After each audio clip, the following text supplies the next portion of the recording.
Merci.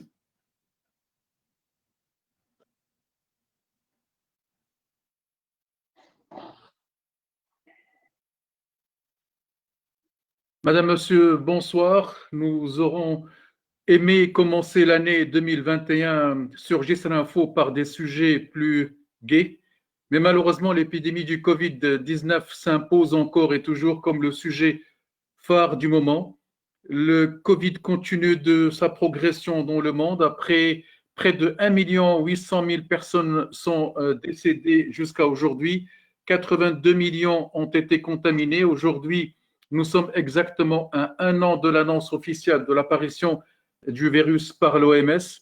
Paris, Bruxelles, Londres, les États-Unis, la nuit du réveillon d'hier fut très calme. Paradoxalement, les seuls habitants qui ont fêté le nouvel an sont ceux de Wuhan, en Chine, d'où l'épidémie est partie. Nous recevons ce soir le professeur Azdin Ibrahimi, directeur du laboratoire de biotechnologie de Rabat, l'homme qui suit seconde par seconde l'état de l'épidémie au Maroc et dans le monde. Nous ferons le bilan et surtout les perspectives au Maroc et dans le monde entre l'optimisme du début de la vaccination et je dirais les difficultés dues à la progression des contaminations et avec la mutation aussi du virus.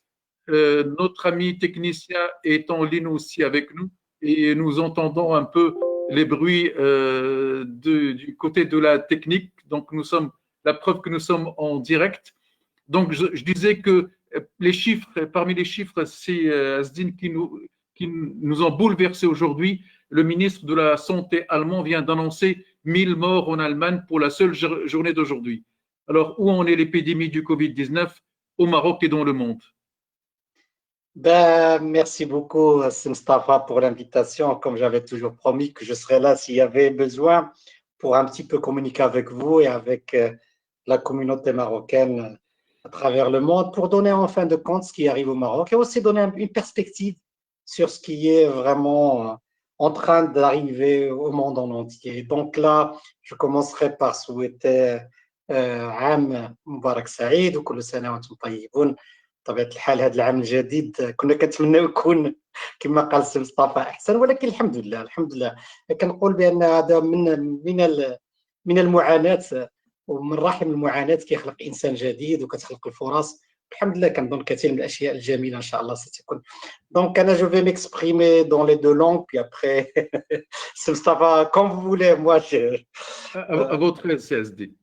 لا انا غير لتواصل اكبر ولا هذا باش نوضح للناس وصافي، ولكن الناس ما كيفهموش باللغه العربيه رجع اللغه الفرنسيه ولا الانجليزيه. مرحبا. خذ راحتك سعد. اذا نبداو باخر التطورات ديال الوباء. وهو في الحقيقه في العالم كامل هذا كان شيء معروف منه، هو انه العمليه ديال الوبائيه في العالم كامل تمشي المنحنى ديالها يمشي كما كيقولوا بتذبذب. كاين ارتفاع كنديروا واحد مقاربات اما احترازيه ولا كنديروا الحجر اما جزئي ولا كلي وكنرجعوا نهبطوا تفشي الفيروس، ولكن بما اننا ما كنقضوش عليه تماما وتعود كما كيقولوا بالدارجه حليمه الى عادتها القديمه كيطلع مره اخرى. اذا الا شفتوا جميع دول العالم اللي كنا كنعطيوهم كتلاميذ نجيبه في الاخر ما كيبقاوش تلاميذ نجيبه. وانت عطيتي سي مصطفى المثال ديال المانيا كنذكر بان في بدايه الجائحه كان المثال الانساب والاقدار لانه تمكن نوعا ما من تطويق الجائحه وكان عدد الوفيات حتى انهم ما كانش داروا حتى الحجر الكلي لم يقوموا به، لان ما كانش اولا اللي كانت عندهم الطاقه الاستيعابيه ديال الانعاش كبيره جدا. المانيا من الدول اللي بدات ب 45,000 سرير ديال الانعاش، فهذا ما مكنها كثيرا بانها باش تقوم بواحد الاستراتيجيه مختلفه. وعلاش كنقول هذه القضيه هذه؟ لان استراتيجيه، وهذا اللي كان في الاول الخطا ديال منظمه الصحه العالميه، ما تقدرش تعطي واحد استراتيجيه موحده لجميع الدول، لان جميع الدول ما عندهاش واحد الخاصيات ديال المنظومه الصحيه اللي هي بحال بحال.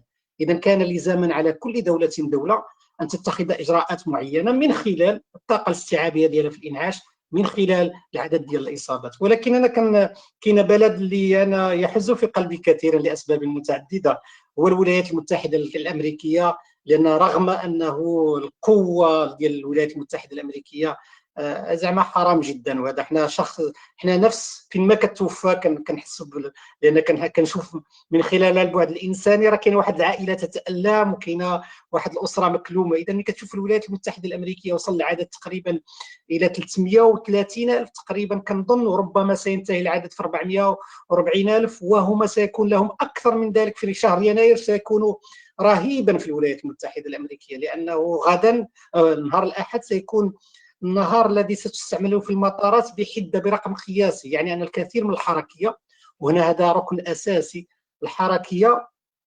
تؤدي الى عدد الاصابات الذي يرتفع. عدد الاصابات الذي يرتفع يعني بانه الاشخاص في وضعيه هشه سيصل اليهم الفيروس. اشخاص اما مسنين ولا عندهم امراض مزمنه سيتعرضون للفيروس، وهنا الارقام لا ترحم. عندك 1 من 3 الاشخاص اللي في وضعيه هشاشه كيمشيو للانعاش، و1 من 5 كيتوفى. اذا هنا الارقام واضحه في هذا الميدان. اذا هنا بغينا نشوفوا الخريطه ديال العالم ككل. تفضل. تكلمتي على الولايات المتحده، الارقام النهائيه ديال اليوم 35 مليون شخص اللي تقاس بالجرثوم ديال الكوفيد، يعني تقريبا 3.50 من الساكنه ديال الولايات المتحده الامريكيه. لا لا لا, لا نعطي غير مثال باش الناس يعرفوا الهاله، وهنا عندي نديروا مقارنه. عندك افريقيا، القاره الافريقيه فيها 1.3 ديال الملايير ديال السكان، وامريكا فيها تقريبا 3.330 مليون شخص. اذا تقريبا عندك 1 على 3 ولا شي حاجه المقارنه. بينما كتشوف عدد الوفيات، افريقيا فيها 50,000 والولايات المتحده الامريكيه تتعدى 330,000. اذا كاين واحد النسبه كبيره، وهنا كيأكد واحد الفرق كبير. واللي كنظن هنا شنو بين، هو ان بين بانه ولات الثقافه المسيطره تلعب دورا كبيرا في هذا الفيروس. مثلا كل ما كانت السلطه محليه وقويه وسلطه مركزيه قويه، بحال اللي وقع مثلا في الدول الاسيويه كما قلت يوهان. وعلاش سيطروا على اليوهان؟ لان عندهم واحد القوه ديال الانضباط، انه الدوله استطاعت تنضبط. انا قبل ما ندوز اليوم كنشوف في فرنسا وانا منبهر زعما مندهش. كاينه في واحد المدينه فرنسيه 2000 ديال الناس قرروا يديروا راس العام، يعني من 24 ساعه ومجتمعين. مجتمعين لحد الان، والدوله ما قدرتش تدخل. بين هذه الامور هذه لا يمكن ان تكون في دول كالصين ولا اليابان ولا تايوان ولا كوريا، لان عندهم ثقافه انضباط. ربما احنا اللي خطانا فيه، ولا المغرب ماشي المغرب. على العموم كانت المقاربه تشوفوا ما وقع في اسيا، لان هذاك هو المثال اللي خصو ياخذ.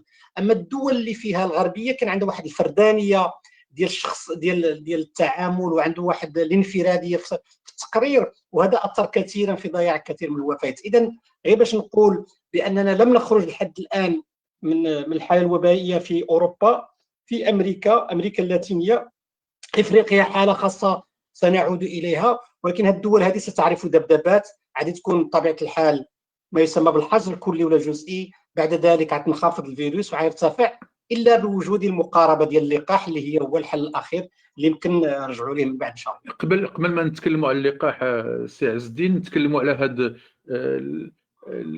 les mutations. On entend parler donc de la mutation du virus en Afrique du Sud, en Grande-Bretagne, et puis on entend aussi dire que la mutation touche surtout les jeunes, les jeunes de moins de 20 ans. Alors, où on est cette mutation et quelle est شنو هي الخطورة ديالها؟ أنا غير بغيت نأكد بأنه نعطي من الناحية العلمية شنو كتعني التطور ديال الفيروس. هو أي فيروس ولا بكتيريا ولا جرثومة ياك من خلال المقاومة ديالها لما نفعله نحن ولمجابهة هذا الحصار الذي نعمله، عندها واحد الوسيلة اللي هي فتاكة بأنها تريد الهروب من هذا الحصار. والحالة الوحيدة كيف تفعل ذلك هي من خلال الطفرات. إذا ليميتاسيون، إذا هي ملي كتعمل ليميتاسيون كتهرب ما نقوم به لا من علاج ولا تطبيب ولا من لقاح، إذا كتحاول تهرب.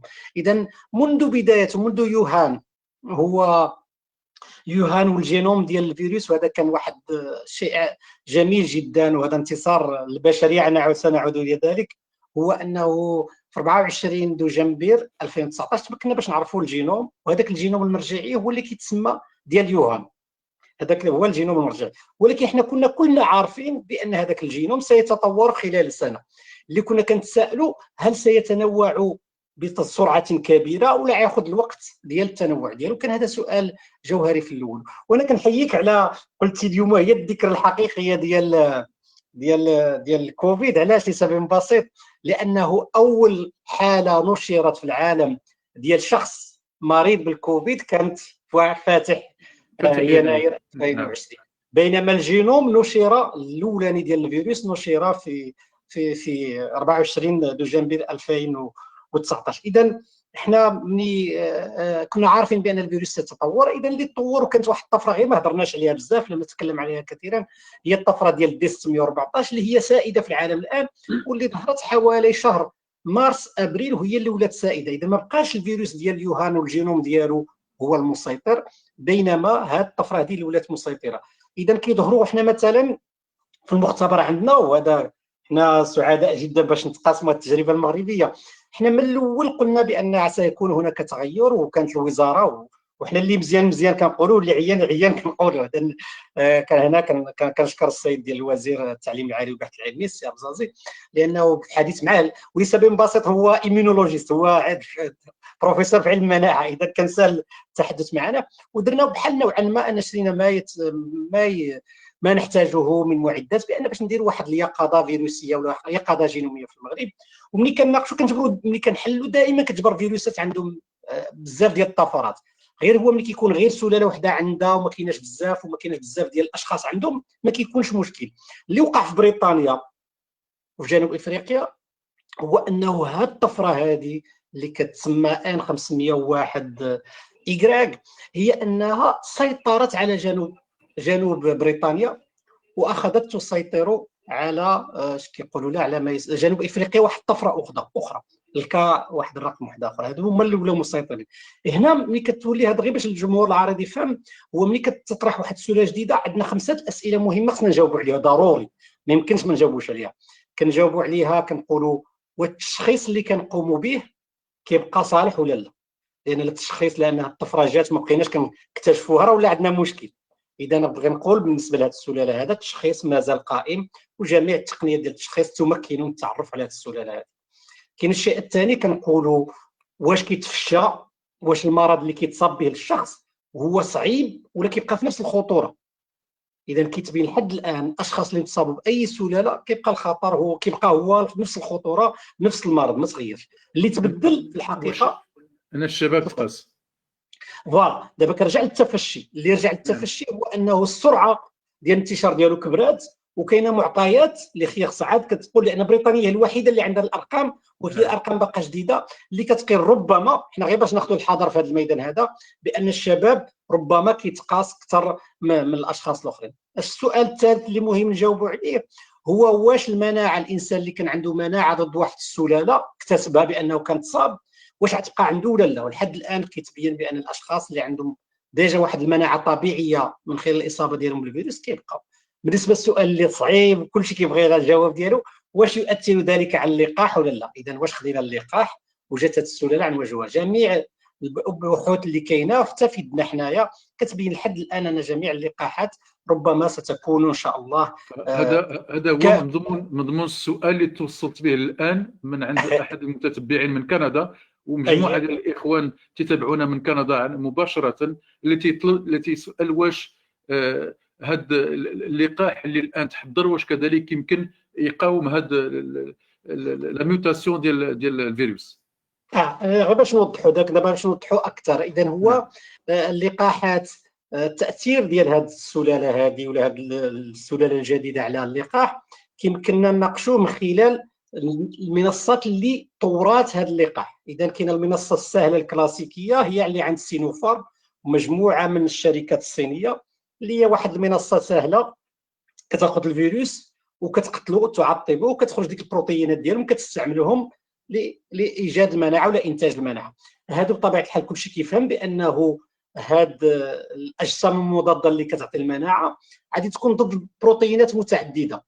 اذا ملي كتكون ضد بروتينات متعدده ما كيكونش هنا اللقاح عنده اي، ما يمكن السلاله لا تاثير لها على اللقاح. هنا باش نحيدوا هاد المنصه هذه كاينه جوج المنصات اللي يمكن لهم يتاثروا. هما المنصه اللي كتستعمل هاد الشوكه البروتينيه سبايك اللي هو فيها الطفرات متعدده. اذا هنا السؤال اللي كيتطرح واش هاد الطفرات هذه ستؤثر بانه ملي تجي السلاله الجديده الاجسام المضاده لن تتعرف على هذه السلالات. لحد الان كاينه محاكاه ويمكن يقوم بها اي واحد، حنا قمنا بها في المختبر، كتبين بانه كثير من الاجسام المضاده اللي عارفين اللائحه ديالها الان ما كتاثرش، يمكن لها تتعرف على هذه السلاله هذه. الشيء الثاني الشركه تقوم به من ناحيه تجريبيه، اذا كتاخذ هذه السلاله هذه وكتعمل التفاعل ديالها مع اللقاح، ويتبين الحال لحد الان بان جميع التجارب الماخوذه تؤكد بان جميع اللقاحات اللي على في السوق ولا تطور لحد الان ليس هناك تاثير لوجود هذه السلاله، وبان الاجسام المضاده المطوره من خلال اللقاح ستتعرف على السلاله ويمكن ان تواجهها. Alors, si on peut reprendre cette idée en français, c'est voilà. Donc l'idée en fin de compte, c'est pour dire que il y a plusieurs plateformes. Donc la question, est-ce que les vaccins sont toujours valables, ils peuvent plus ou moins neutraliser cette nouvelle souche? La réponse, ça dépend tout simplement de la plateforme avec laquelle vous avez produit votre vaccin. Et donc, il y a plusieurs plateformes. La plateforme la plus classique que tout le monde comprend, c'est en fin de compte prendre le virus et le tuer, et en fin de compte ce qu'on appelle une approche de virus inactivé. Mais là, l'avantage, c'est en fin de compte, quand vous allez avoir les anticorps, ils seront dirigés contre plusieurs protéines, ce qui permet d'avoir des multitudes d'anticorps. Et donc, même s'il y a une mutation, les anticorps arriveront à reconnaître une partie du virus.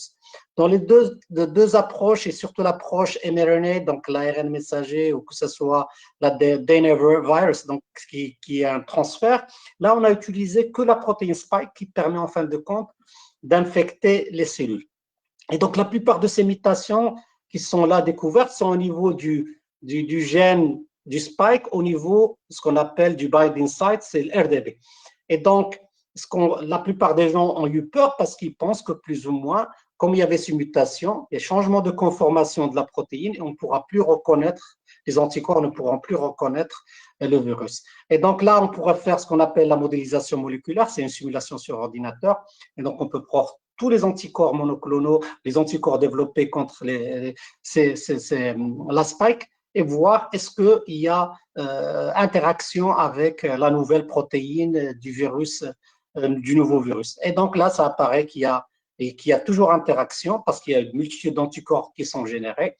La même chose ici aussi qui a été découvert. Les laboratoires qui ont développé ça sont en train plus ou moins de tester au laboratoire en prenant cette souche et la mettre en contact des anticorps développés par ces vaccins. Le troisième point que je pourrais rajouter, il y a même tellement on a les plateformes, on les a et on sait comment ça marche. Il y avait BioNTech qui avait déclaré la semaine dernière, ça nous prendrait peut-être juste une semaine pour proposer un nouveau vaccin contre la nouvelle souche. Donc c'est tellement rapide et tout ça. C'est pour cela que je dis que c'est une victoire, pas pour un pays ou pour une population, mais c'est une victoire pour l'humanité en fin de compte. C'est exceptionnel d'avoir cette technologie-là, cette science qui a permis de confronter une pandémie de telle envergure. Alors نرجعوا للمغرب. هذا اللقاء كان غيكون بالامس وطلبا منك تاجل اليوم لان كما شرحتي لنا هناك مستجدات اللي يمكن تفيدنا بها هذا اليوم. Effectivement, il y a eu une réunion des experts au Maroc. Je suppose que cette réunion a tourné autour du choix du vaccin et peut-être aussi de la date de lancement. Alors, qu'est-ce que vous pouvez nous dire sur cette réunion tout en gardant la primauté de l'information au jour J où le principal concerné va dévoiler l'information? Non, mais en fin de compte, dans toute transparence, nous, on partage toujours ce qu'on sait parce que je pense qu'on a besoin de la confiance du grand public. Parce que sans confiance de grand public, on ne pourra pas faire de la vaccination. La vaccination repose essentiellement sur la confiance. Si on perd la confiance du grand public, on ne pourra pas faire de vaccination de masse. Et vous voyez ce qui arrive en France, qui est un mauvais exemple devant nous, parce que quand je vois les chiffres que 45% ou plus, pas plus, sont plus ou moins voudraient faire le vaccin, ça fait mal en fin de compte, parce que si on développe ces vaccins, on a mis des milliards, on a mis la science et tout ça pour ne pas pouvoir vacciner les gens, c'est grave. Donc je reviens à l'histoire des vaccins au Maroc et pour donner l'histoire comment on est arrivé là. Donc le Maroc, dès le mois de mai et juin, on savait qu'il y aurait une très forte demande sur les vaccins, parce qu'il y avait 3-4 compagnies qui arriveraient vers le mois de décembre qui auraient les vaccins. Et donc, nous, on s'est positionné au Maroc, et je suis très fier de le dire, vraiment dans une approche anticipative, et je veux dire avec la haute autorité du Et Maroc. participative aussi. Participative. Aussi. Ah oui, oui, Oui. absolument. Et donc, anticipative et participative, Sa Majesté s'est impliquée personnellement dans cette affaire pour, dès le départ, le mois de mai et juin, dire voilà, on va essayer de sécuriser des millions de doses pour les Marocains. Et donc là, il y avait quelques compagnies qui pouvaient le faire. Et donc, le Maroc a mené une discussion avec toutes les compagnies. Il a cherché le bon deal, mais sans toucher à la qualité de vaccin. Tout le monde comprend ça. Donc, qualité de vaccin qui veut dire exactement l'innocuité, donc pas de toxicité, safety, c'est sans discussion. La deuxième chose, c'est l'efficacité. Et le troisième point, c'est la qualité de ces vaccins. Et tout le processus, que ce soit de développement, de production, que ce soit aussi d'autorisation, se base sur trois principes, l'innocuité, l'efficacité et aussi la qualité. Et donc, le Maroc a pu, à travers deux compagnies, assurer à peu près plus de 17 millions de doses, ce qui est quelque chose de phénoménal, pour le mois de décembre-janvier, ce qui est vraiment très remarquable. Très remarquable. Et donc, à côté de ça, le Maroc a assuré avec la Chine, avec la firme Sinopharm, de pouvoir faire un transfert technologique et faire des essais cliniques au Maroc pour pouvoir, en quelque sorte, dire que ce vaccin serait aussi efficace chez les Marocains. Et alhamdoulilah, donc le mois de septembre est arrivé, on a fait les essais cliniques, il y a AstraZeneca qui a pris un petit peu de retard, mais on pourra revenir à cette histoire. Mais tout le monde arrive maintenant vers la moins donc on pensait au mois de décembre, on aurait les vaccins. Et là, ce qui est arrivé, c'est en fait un autre. Le Maroc a décidé, avec une décision souveraine en fin de compte, de dire on ne pourra pas autoriser un vaccin au Maroc s'il n'est pas déjà autorisé dans son pays d'origine. لان المغاربه انتم عارفين يقولوا يقولوا انتم ما داروش بريطانيا انتم سبقتوا بريطانيا ما داروش الشينوا سبقتوا الشينوا دونك حنا غير بشفافيه كامله دونك. Et donc, ce qu'on a dit, voilà. Et donc, les 2 derniers jours ont été très intéressants parce que la Chine a donné son autorisation pour le vaccin de Sinopharm et AstraZeneca a reçu l'autorisation de la Grande-Bretagne. Et donc, le processus pour le Maghreb, comment ça se passe? Il faudra que ces compagnies arrivent, déposent leur dossier et le Maroc, avec ses experts, avec sa direction de médicaments en pharmacie, vont l'étudier et donner, avec une décision souveraine du Maroc, l'autorisation qui s'appelle maintenant Emergency Use. Je pourrais revenir à ce que ça veut dire. C'est une autorisation en urgence pour ces vaccins-là, comme ça est fait de partout. Donc, ce qui est arrivé, c'est qu'AstraZeneca a déposé son dossier et donc le Maroc, la direction de médicaments et pharmacie, elle a toujours ce processus parce que c'est elle qui autorise tout le temps la mise sur le marché des médicaments. Ce n'est pas quelque chose de nouveau pour la DMP. La DMP le fait tout le temps. Et donc, c'est elle qui autorise les médicaments, la mise sur le marché des médicaments. Et donc, ce qui est arrivé, donc on peut le faire de deux manières. Donc, il y a un expert en interne, on explique tout. Les experts en interne qui regardent à ça et ramènent tout le document et tout ça, qui sont donnés à des experts externes à la DMP, la direction de médicaments en pharmacie. Et il y a une réunion qui se fait pour discuter tout ça. Et donc, hier, il y avait la première réunion concernant AstraZeneca. Et ça, une très belle discussion et tout ça. Et donc, ce qui est arrivé, c'est en fin de compte prendre le temps nécessaire pour le faire. Donc, la séance est restée ouverte jusqu'à la semaine prochaine pour donner un avis final sur l'autorisation en urgence de ce vaccin.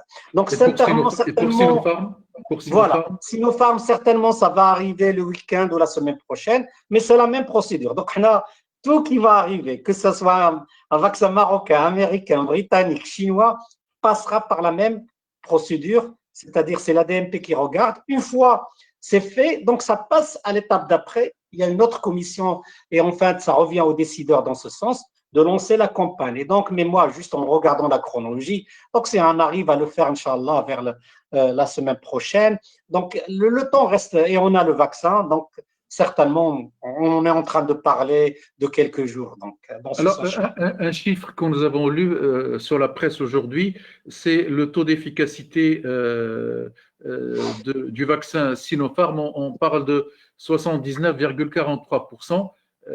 Est-ce que ce taux a baissé par rapport à ce que vous aviez annoncé ou c'est le même? Non, voilà, donc c'est super bien ça. Parce que moi, si je vous demande, c'est juste avant, est-ce que vous connaissez le vaccin de la grippe? C'est quelle efficacité là? Ça sera très très dur de trouver le chiffre. Ça, c'est une autre question. On parle plus de la grippe cette année. Comment vous pouvez nous expliquer cela? Voilà. Mais si je dis c'est formidable parce que ce qu'on a gagné pendant cette pandémie, vraiment une éducation scientifique, une éducation c'est incroyable parce que les gens, moi je vais chez l'épicier et donc l'épicier me sort la même question. En plus, quand je lui réponds, il dit non, non, non, mais donnez-moi le lien où je peux regarder l'information. Donc il est très spécifique. Je dis, mais c'est en anglais, c'est pas grave, moi je veux le voir. Et donc je trouve que c'est formidable. Je rappelle le contexte. Donc en fin de compte, deux choses que je veux expliquer au départ, c'est en fin de compte le rôle de l'OMS. Donc l'OMS, qu'est-ce qu'il fait? Donc l'OMS n'autorise pas, et pour que ce soit très clair, n'autorise pas la mise sur le marché de médicaments parce que c'est une décision souveraine ou de consortium. Par exemple, en Europe, c'est l'EMA qui le décide. Aux États-Unis, c'est le FDA. Au Maroc, c'est la DMP. Voilà. Mais qu'est-ce qu'il fait? Il fait des recommandations. Il fait des recommandations, des visions, des stratégies pour plus ou moins les vaccins. Et donc, la recommandation était très, très claire dès le départ. Chaque vaccin qui aura plus ou moins qui aura l'innocuité, donc safe, donc il n'y aura pas de problème de toxicité, qui aura une efficacité au-delà de 50%, au-delà de 50%, peut être accrédité par les pays. Donc c'était très très clair. Donc je reviens à l'histoire de l'efficacité. Et donc ce qui est exceptionnel, et ça les gens ne comprennent pas, les chiffres qu'on a obtenus avec Pfizer, BioNTech, et avec l'autre compagnie Moderna de 90 à 94, on n'a jamais vu ça. Parce que c'est de nouvelles technologies, c'est la première fois qu'on voit qu'on pourrait arriver à ça. Quand je parlais de polio et de vaccin de la grippe, quand on arrivait à 70% d'efficacité, on était très content parce que c'était magique. Et donc maintenant, parce que c'est la barre qu'a mis ces compagnies en arrivant à ces chiffres, et ces compagnies, pour dire la vérité, il aurait aimé avoir un chiffre de 80%, parce que 95%, on n'aurait jamais pensé qu'un vaccin. Mais c'est des nouvelles technologies qui sont là et qui plus ou moins permettent d'avoir cette efficacité. Donc pour AstraZeneca, et ça c'est magique aussi dans la science, c'est pour ça qu'il faut parler de la transparence. AstraZeneca, il a fait par erreur deux expériences, deux protocoles, par erreur, par deux protocoles. Donc, il a fait un premier protocole où il donne une dose, puis après 4 semaines, il donne une deuxième dose, il voit s'il y a une efficacité. Avec ça, ils sont tombés à 60%. Mais ils avaient une erreur parce que dans une autre expérience, ils ont fait une demi-dose en premier lieu, puis après, une deuxième dose complète.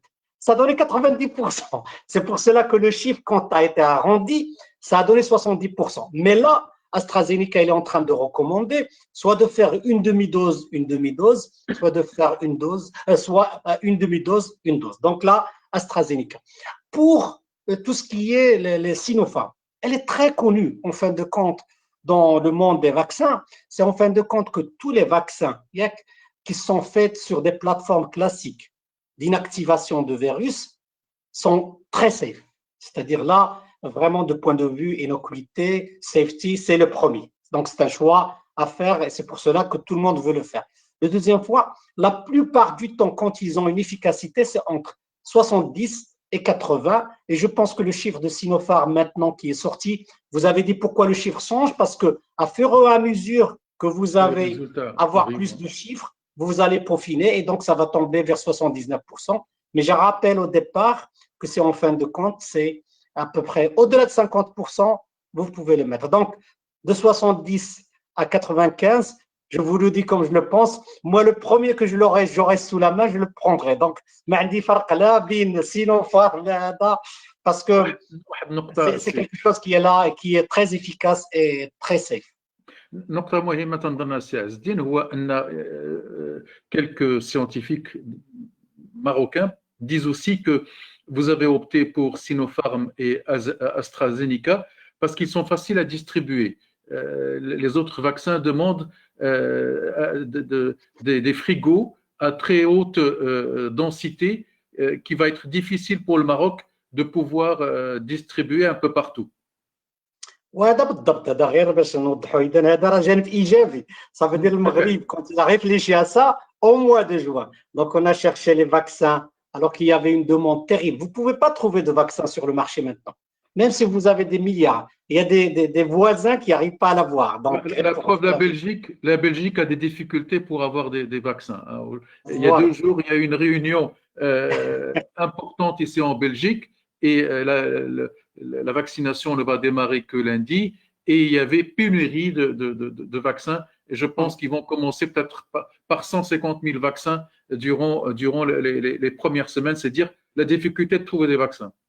Ouais, c'est très difficile parce qu'en fin de compte, pour une raison très simple, parce que les États-Unis, quand ils sont venus au marché, ils ont dit voilà, une personne, un laboratoire qui a une plateforme capable de produire des vaccins, on donne de l'argent. Mais à condition qu'on ramène toutes les doses aux États-Unis.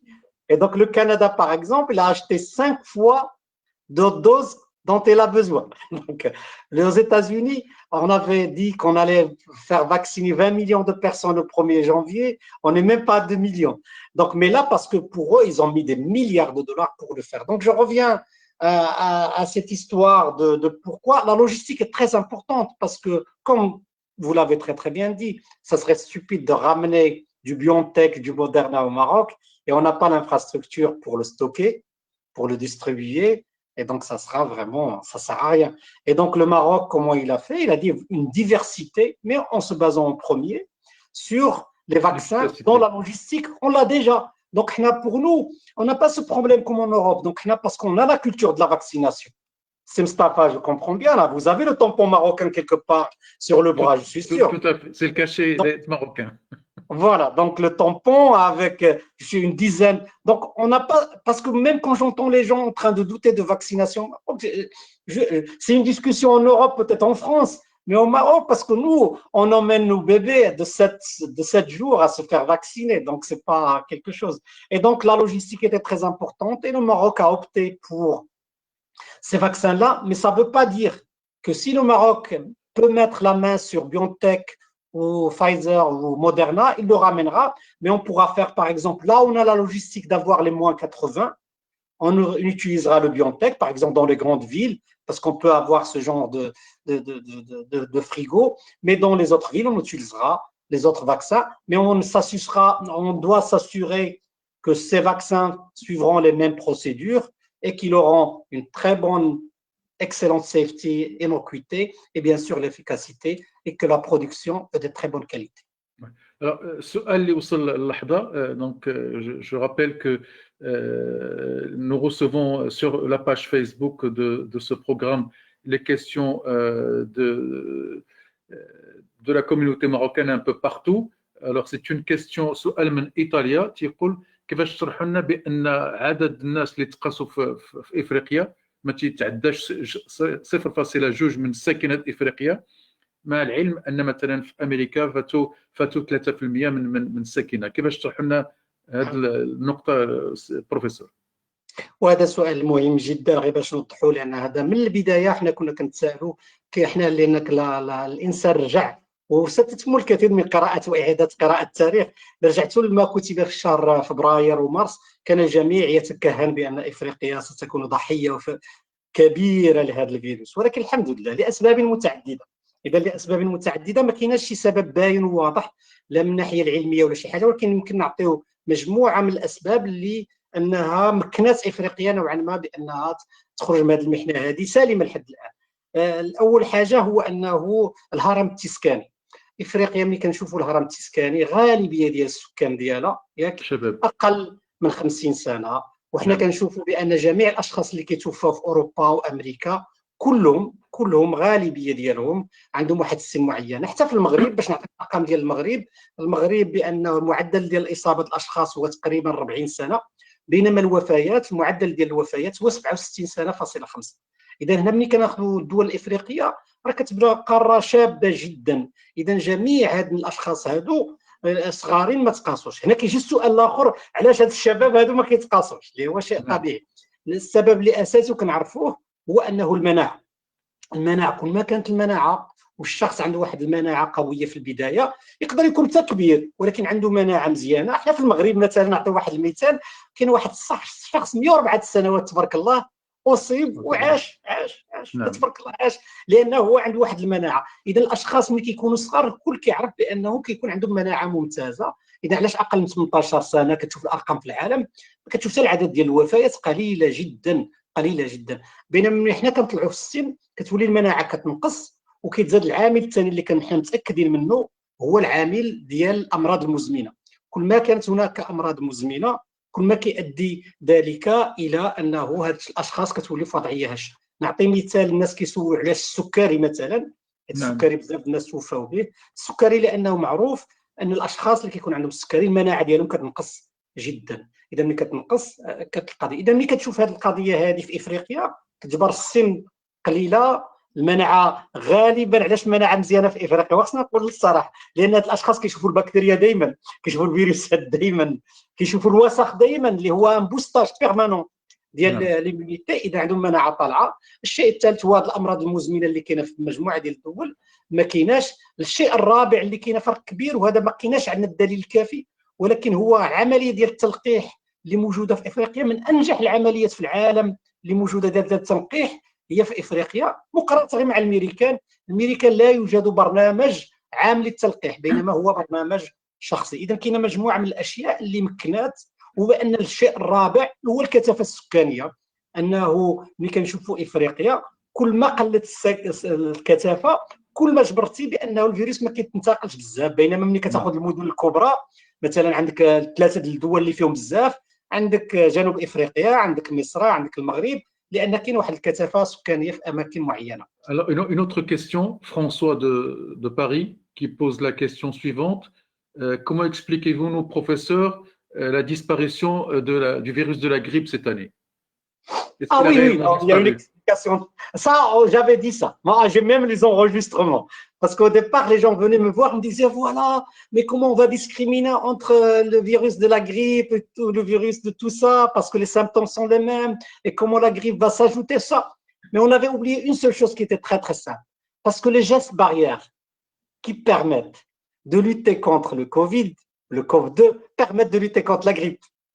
Parce qu'en mettant les masques, la distanciation, et en réutilisant tout ce qui est hygiénique et tout ce qui est, par exemple, les gels et tout ça, ça permettait, en éliminant un petit peu les rassemblements, donc vous avez toute la bonne recette pour lutter contre la grippe. Et c'est pour cela que c'est normal que la grippe n'était pas un très, très grand facteur. Donc, c'était prévisible vu que les mêmes gestes qu'on utilisait pour lutter contre le Covid étaient utilisés pour lutter contre la grippe.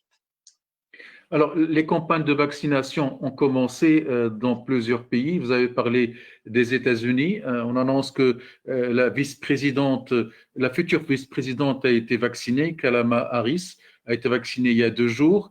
On annonce des chiffres aussi, à peu près 400 000 personnes vaccinées en Grande-Bretagne. On annonce pratiquement 1 million de vaccinés en Israël. Très peu cette semaine en France, même pas 200 personnes en France. Donc, pourquoi cette variété, Zdine? Bon, voilà, il y avait une très belle étude, mais c'était prévisible. Il y avait une très belle étude qui a été réalisée en Nature Medicine. Nature Medicine, c'était en mois de novembre. Et donc, c'est en fin de compte, ils demandaient cette question. C'est déjà prévisible parce qu'on était parti sur 19 pays et on avait demandé la perception du vaccin et si vous vouliez être vacciné. Et donc, c'était très clair que la France était le mauvais de la classe. Parce que même dans cette étude très scientifique, il y a rien de, c'était à peu près à 58 % de la population qui voulait se faire vacciner, à comparer à 90% en Chine, à d'autres pays, le Brésil, c'était 80 quelque chose. Même les États-Unis, c'était dans la moyenne mondiale, c'était à peu près à 71%.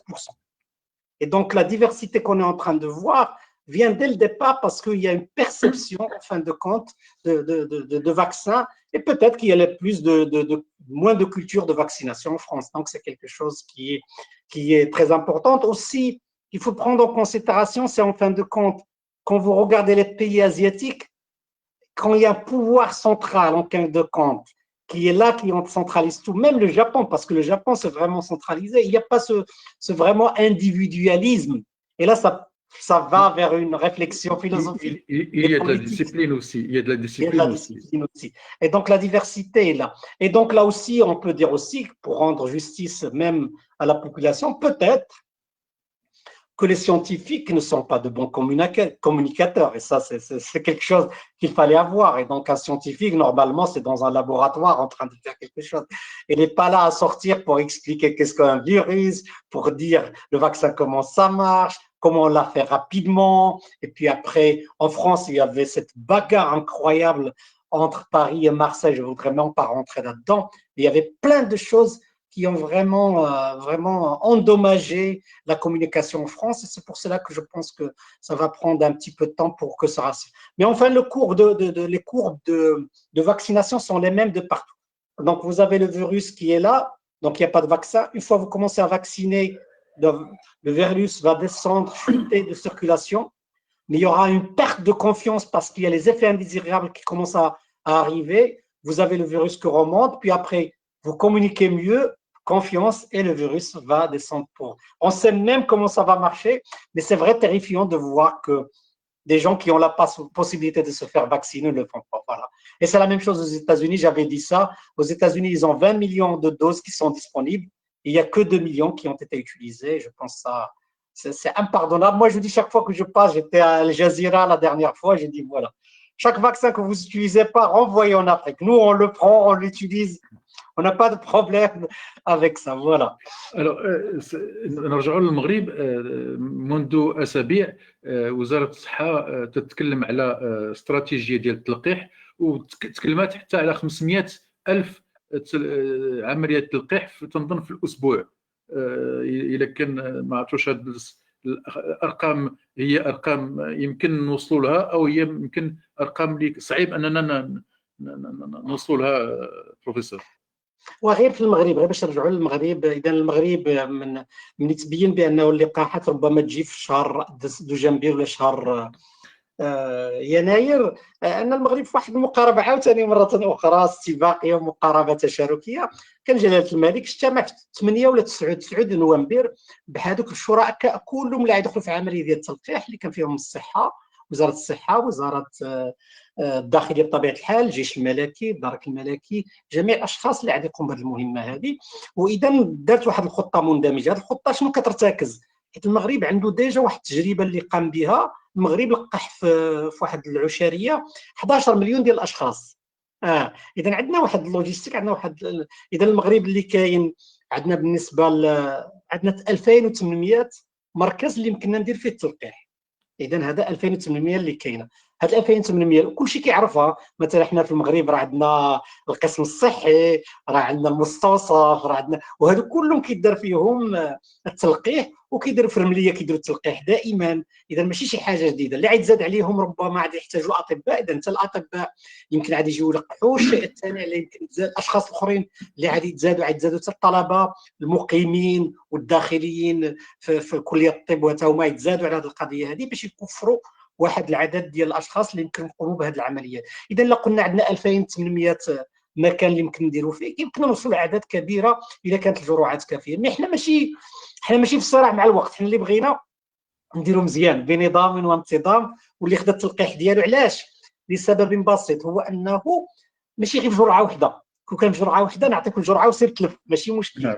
ولكن بما انه يمر على مرحلتين، على جرعتين، ولا بد خصو يجي الشخص وياخذ البطاقه ديالو اللي غتمكنوا بان باش نعرفوا تلقح ما تلقحش، وغادي تكون محاوله بان يكون داك الشيء بالمواعيد ويكون داك الشيء منظم.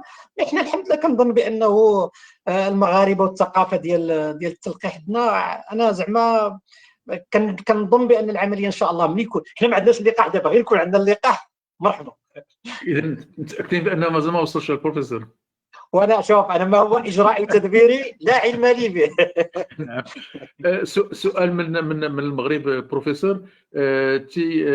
يسالوا يعني واش ضروري ان يمر من الطبيب ديالو باش يحصل على التلقيح؟ لا ماشي بالضروره. هو هذاك السؤال علاش؟ حيت هو جميع التلقيحات ولا الادويه عندها ارشادات معينه اللي كيعرفها الجميع. ديما هذيك الارشادات كتقول مثلا الا كانت عندك حساسيه، الا كانت حامل، الا كانت هذه، الا كانت هذه، الا كانت هذه. حنا كنقولوا هو انه الانسان اللي عنده هذه الوضعيه هذه كان عنده طبيب ديالو تبارك الله يتشاور معه، هذا جميل جدا. وحنا بغينا ديك الثقافه ديال طبيب العائله تكون عندنا. ولكن حنا كنعرفوا الواقع ديال المغرب ماشي كلشي عنده هذه الامكانيه هذه. ولكن حنا كنحبذوا اي شخص ملي يمشي يتلقح الا كان عنده شي مشكل معين صحي يقولوا، ماشي هذاك السيد اللي يلقح لي راه شوافه، لا يقول لي قول لي انا سيدي راه ملي كندير هذا غيأثر عليا ما غيأثرش. وهذاك الشخص اللي غيكون بعمليه التلقيح غادي يكون عنده جميع الارشادات. حنا ملي غادي تخرج مثلا اللقاح غادي تكون فيه واش النساء الحوامل ياخذوه ولا لا، المرضعات ياخذوه ولا لا، الناس اللي عندهم مثلا حساسيه شمن نوع من الحساسيه ياخذوه. اللي تبين انه في اوروبا ولا سيما في بريطانيا والولايات هما الناس اللي عندهم واحد الحساسيه من واحد النوع معين اللي هي كبيره جدا، اللي كيكون عندهم اش كيقولوا مشاكل. وحتى هادوك الا كانت المراقبه الكافيه كدار. مثلا الا كان شي واحد جا وقال سيدي انا عندي الحساسيه من البيض، ولكن السيد عنده 40 عام وما عنده تمرض، يمكن له ياخذه وياخذ نص ساعه الوقت ديالو ويهضر مع ذاك الممرض ولا هذاك المستشار الصحي اللي تما وياخذ الوقت ديالو. وثانيا الشيء الثاني اللي غادي يكون هذه المرحله الاولى بما ان الدوله مدخله فيها غادي تكون واحد المراقبه، واحد اليقظه دوائيه كامله باش نعرفوا هاد الناس هادو شنو كيوقع لهم. لان حنا من المصلحه ديالنا نعرفوا الا كانت شي اعراض جانبيه ولا شي حاجه نعرفوها باش حتى حنا نقرروا القرار السيادي مره اخرى شنو خصنا نعملوا فيه. السؤال تيوصل مره اخرى، وتنذكر بان في هذه الحلقه فاحنا سمحنا للمشاهدين انهم يطرحوا اسئله على الضيف ديالنا.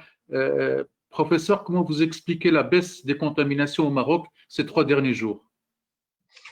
Très bonne question. Très de bonne Mohamed question. de Casablanca. Non, il a raison, mais moi aussi je me demande. Donc, mais là, je vais donner ma réponse. Parce qu'en fin de compte, ce qui arrive au Maroc, en fin de compte, je vais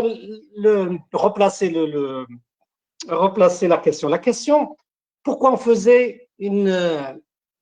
au départ, on essayait de faire au maximum de tester tout le monde. Parce que c'est dans une approche de test, track, isolate. Donc, c'est-à-dire on teste, on trouve la personne, on va le traquer parce qu'on fait un traquage et par la suite, on l'isole.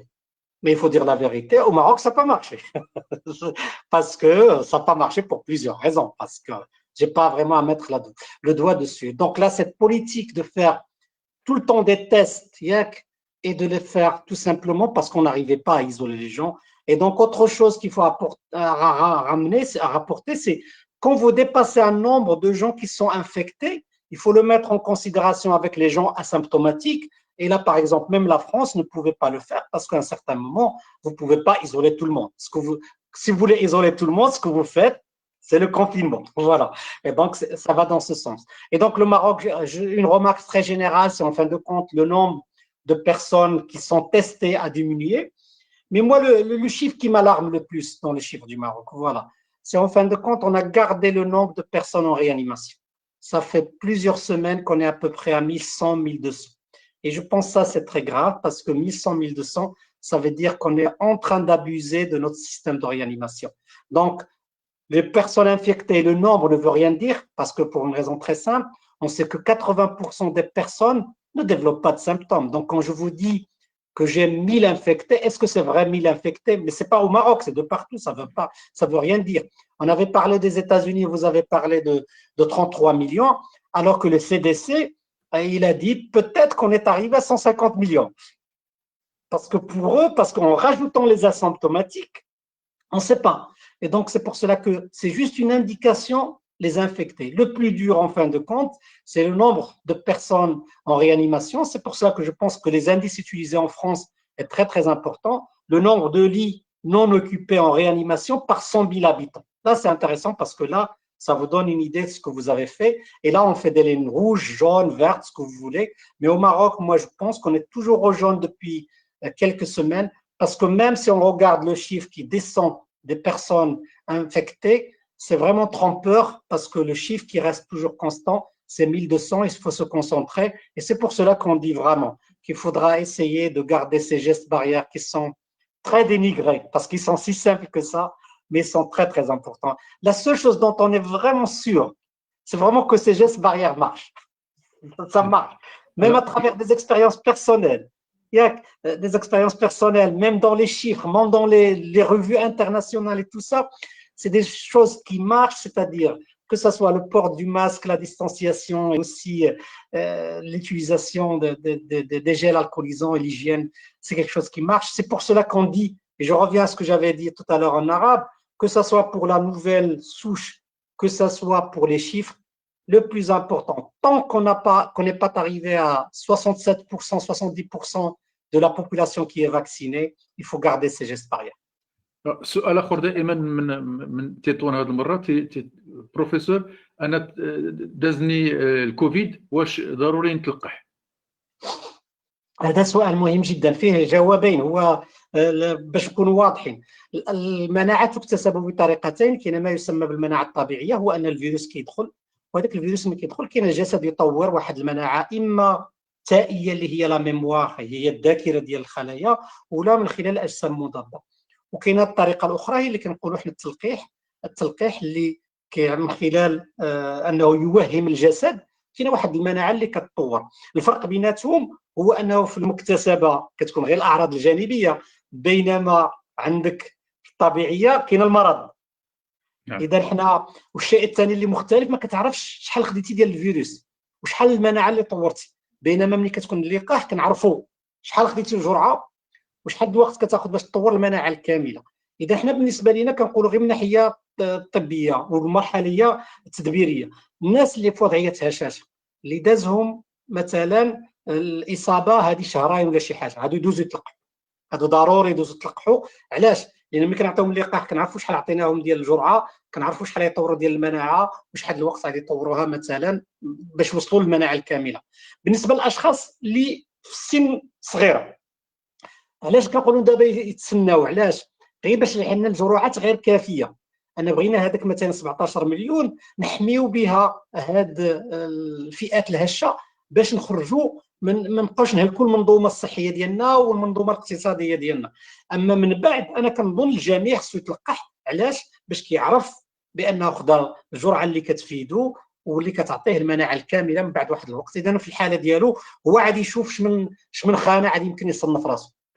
فهذه تقريبا ساعه وحنا واخدين من الوقت ديالك بروفيسور عز الدين ابراهيمي. يمكن اخر سؤال اللي يمكن نطرحه عليكم هو يعني شنو هي المده اللي غيسمح بها اللقاح للجسم انه يحتفظ بالمناعه؟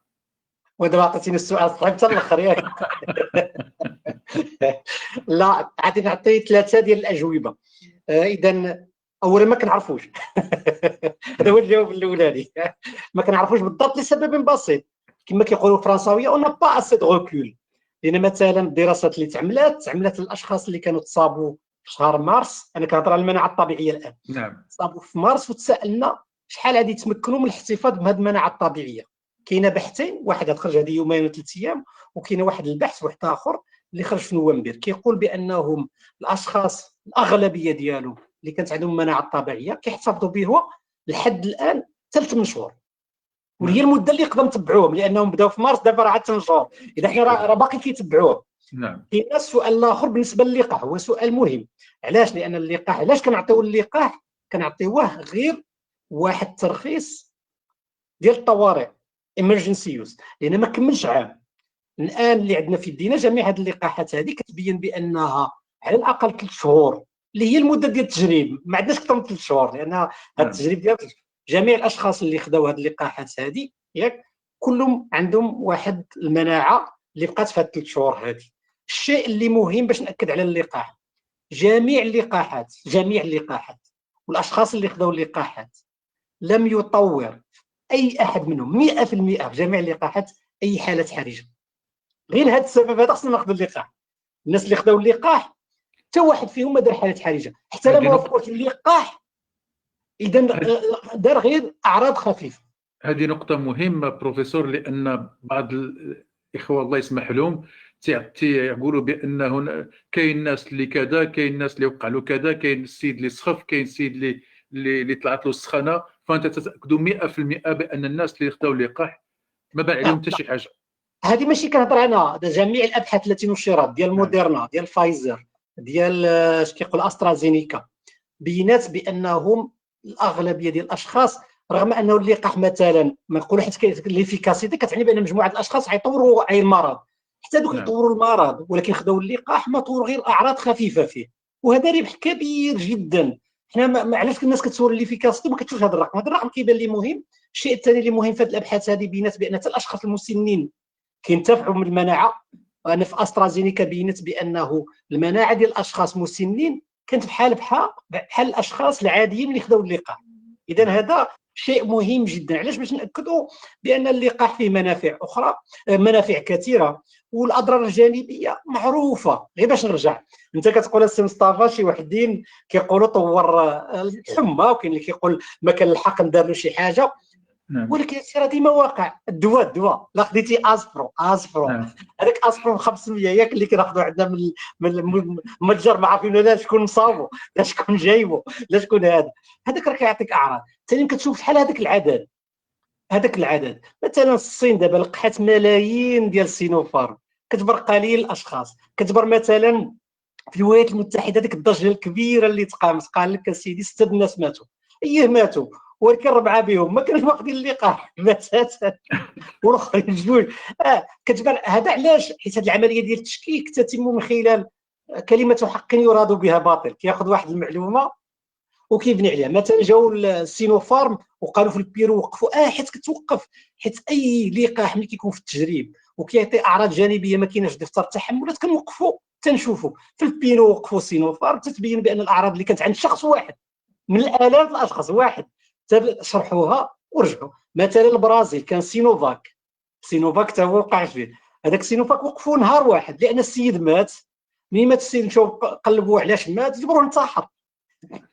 نرجع لاسترازينيكا باش نعطي جميع الامثله. استرازينيكا في بريطانيا جوج الاشخاص طوروا واحد الاعراض نورولوجيه عصبيه. اذا ملي طوروها وقفوا تشرحوا لجوج الناس، بينما هما دايرين هذه التجارب على شحال من الناس؟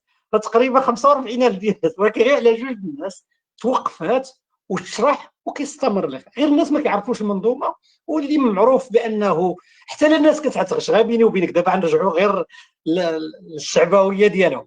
الا كان شي واحد عادي يغش في هذه اللقاحات، واش هذه المناسبه باش يغش فيه؟ العالم كامل حاضر دابا مع حتى لهاد الفتره هذه.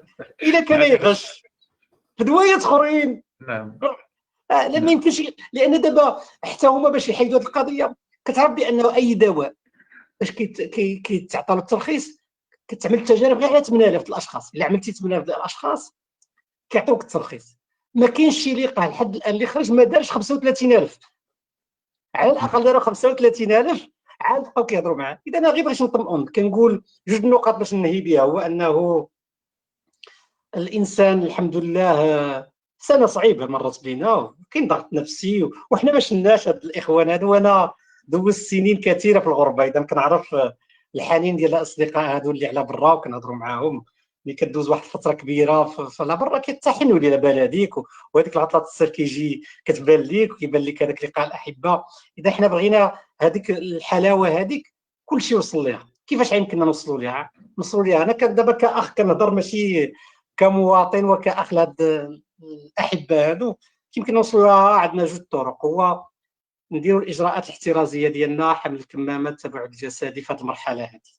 الشيء الثاني، ملي تكون عندنا امكانيه ديال اللقاح، وانا نصيحتي اي لقاح جاك ليدك ديروا. هذا كيبقى واحد السؤال اللي كيطرحوه الناس وانا عادي نجاوب عليه. هو كيقول لك انا راه بغيت نبدا اللقاح في بلجيكا ونجي للمغرب. هذا راه صعيب. علاش؟ لانه ملي كتبدا اللقاح في شي بلاصه كتعطى جرعتين، دير الجرعه الاولى كيعطوك واحد لاكارت باش ترجع للجرعه الثانيه. اذا كان معك الامكانيه تجي للمغرب بين الجرعتين وترجع ودير تما تبارك الله. اما ما كانش، كمل اللقاح ديالك ودير هذه الاجراءات الاحترازيه ديالك، وان شاء الله انا كنظن بانه المرحله الاولى غتنتهي في مارس، غتبدا المرحله الثانيه، وابتداء من شهر يونيو ان شاء الله غادي تكون الامور تعود الى طبيعتها. ورغم هو السؤال الفلسفي ما هي الحياه الطبيعيه، ولكن انا كنظن ان شاء الله غادي نتلاقاو هذا الصيف هذه ان شاء الله الرحمن الرحيم، والجميع سيلتحم. ما بغينا نفقدوا حتى واحد في الحق ديال السؤال، ما بغينا نفقدوا حتى واحد لا في المغرب، ما بغينا نفقدوا حتى واحد من الاحبه ديالنا في الخارج، لان هذيك لما انا كنعرف القيمه ديالها وكنعرف الاهميه ديالها عند الجميع. وبغينا كلنا ان شاء الله باش نجتمعوا ان شاء الله في جو وفي بصحه جيده ان شاء الله. Merci beaucoup, professeur, d'abord pour votre disponibilité, pour votre amabilité. Vous parlez de choses sérieuses, graves, mais avec le sourire. Quelques internautes vous remercient également, Madame Naïma de Rabat, qui vous remercie pour tous les éclaircissements que vous avez donnés. J'espère que, je suis certain que vous avez été clair. J'espère que d'ici le mois de juin, nous allons nous rencontrer pour parler au passé du Covid-19. Inch'Allah. Inch'Allah. Ah, c'est une belle formule. Moi, j'aimerais bien parler au passé de ça. Inch'Allah. ميرسي بوكو سي شكرا مصطفى، جزيلا سي وتحيه عز الدين. عاليه لجميع المستمعين ديالكم المشاهدين، وتحيه لاخواننا في المجر لان راه كنبغيوهم كنتوحشوهم، وعما قريب ان شاء الله. احنا فخورين سي ابراهيمي باسماء بحال محسن سلاوي، بحال عز الدين ابراهيمي، بحال كمال ودغيري، ولائحه طويله وطويله جدا. هادو كلهم تقريبا ناس درسوا في المدارس العموميه، والان اسماء يعترف بها عالميا. فهنيئا للمغرب بهذه الاسماء، وهنيئا كذلك لكم بهذا الحب الوطن والبلاد ديالكم. مره اخرى شكرا سي عز الدين، ونتمنى نتلاقاو في فرصه احسن من هذه ان شاء الله. ان شاء الله ان شاء الله. شكرا جزيلا. شكرا جزيلا.